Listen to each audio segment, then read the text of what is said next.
Finding the zeros of a function such as this is equivalent to solving the equation f of x equals 0, or negative x squared e to the minus x plus 2x e to the minus x equals 0. Well, in solving an equation like this is primarily a sum or a difference. What we need to do is rewrite this as a product, which means we have to factor it. So if we examine this carefully, the first obvious thing to factor out is an e to the minus x. If I factor out e to the minus x, I'm left with negative x squared plus 2x equals 0. If we look at this quadratic, we can factor that further. I can remove a factor of x. If I remove a factor of x, I get negative x plus 2 equals 0.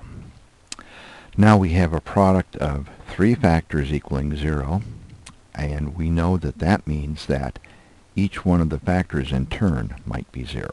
So I'm going to look at e to the minus x equals 0, or else x equals 0, the middle factor, or else negative x plus 2 is equal to 0.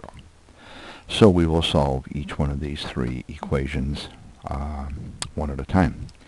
When we look at this first equation, e to the negative x equals 0, we have to realize that e to the negative x is an exponential function, and it's an exponential decay function, which looks basically like this. E to the negative x equals 0 has no solution. E to the negative x is never equal to 0. So there's no solution to this part. The solution to this part is pretty evident. X is equal to 0. The solution to this equation is also fairly easy. Negative x equals negative 2. I'm going to subtract 2 from both sides, or x equals 2. So the original equation has two solutions. X is 0 or x is 2. We could go back to the original and see that if we replace x by 0, that f of x is 0. 0 e to the minus x plus 2 times 0 e to the minus x is certainly 0. If we plug in x equal 2, we will also get 0.